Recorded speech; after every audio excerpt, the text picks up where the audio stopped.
Tonight, a community continues to heal 1 year after the disappearance of UVA student Hannah Graham.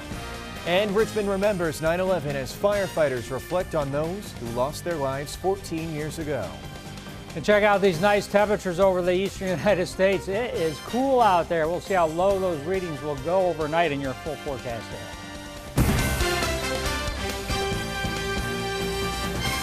Good evening and thanks for joining us here on Fox. The local sports community is in mourning tonight after NBA Hall of Famer Moses Malone passed away overnight.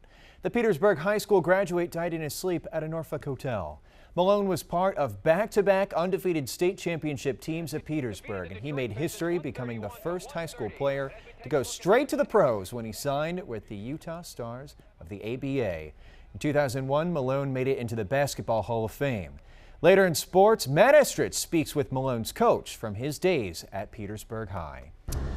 Well, firefighters from all across Virginia came out to take part in the 5th annual 9/11 Memorial Stair Climb downtown. The goal, to finish the climb, 343 firefighters started on September 11, 2001, when planes flew into the World Trade Center. Curtis McLeod was there and has the story tonight.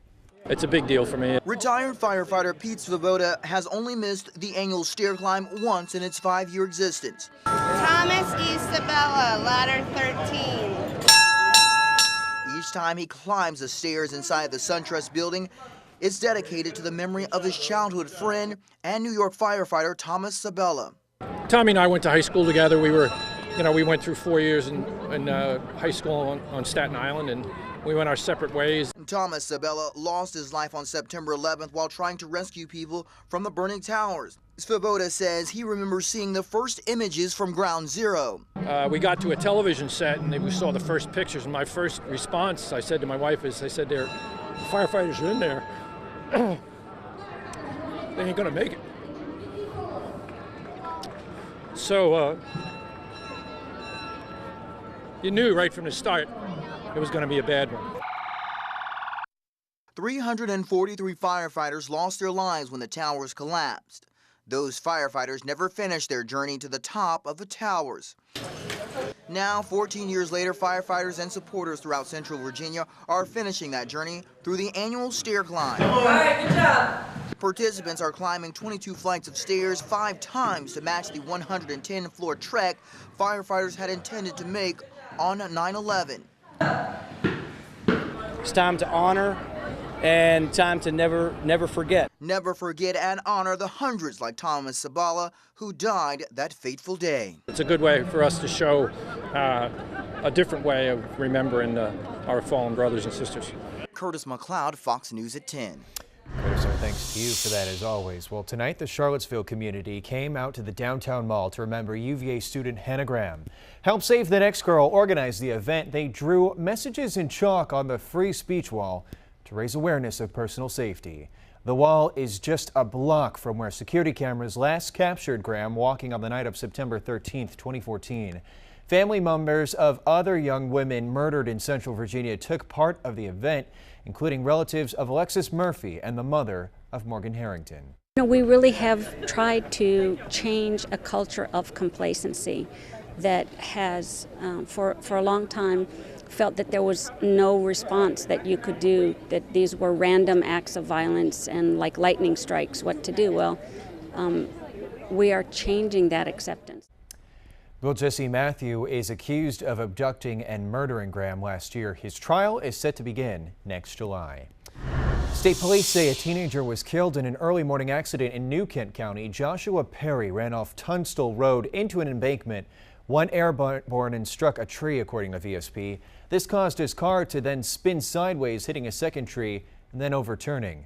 The 16-year-old died at the scene. It's unclear whether he was wearing a seatbelt.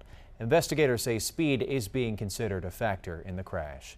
And charges are pending in a crash that killed a Richmond man while he was changing a tire out in Amelia.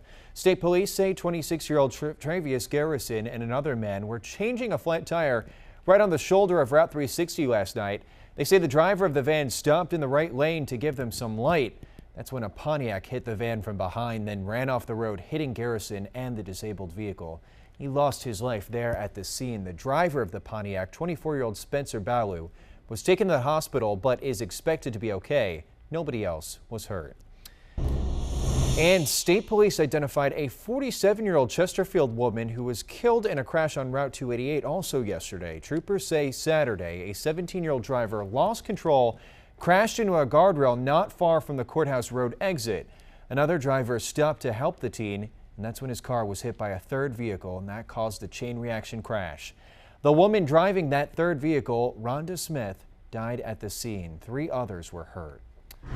Well, new details now on a suspicious situation near the Pentagon this morning. We now know 3 heavily intoxicated men were found inside a parked car. Police say the vehicle had a wire protruding from the driver's door, and the people inside were not responding to officers. The men tried to drive away but were arrested just a short time later. Authorities called in a bomb squad as a precaution, but no hazardous materials were found inside the vehicle. A developing story now out of Maryland, where a 13-year-old boy is facing an assault charge after authorities say he kissed a classmate against her will. The boy kissed the 14-year-old girl reportedly as part of a dare at Pikesville Middle School. You see right here, he is now charged with second-degree assault. Some say the charge is a little harsh. I would let the parents get together and discuss it, rather than getting the police involved. Let the school handle it first, and then if the parents want to press charges, then there's nothing else that can be done. While the boy was released to his mother, he could also face disciplinary action from school administrators. A gay rights group is taking a stance against Rowan County Clerk Kim Davis. As you recall, Davis is the Kentucky clerk who was jailed for refusing to issue marriage license to same-sex couples. This billboard reads, "Dear Kim Davis, the fact that you can't sell your daughter for 3 goats and a cow means we've already redefined marriage." Davis was released from jail and has filed an appeal that would allow her to continue blocking licenses to same-sex couples. She says allowing same-sex unions goes against her religious beliefs.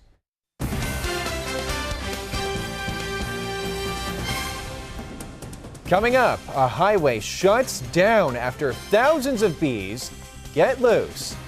And a look at the damage after the latest fire to break out in California. Still ahead, coming up next.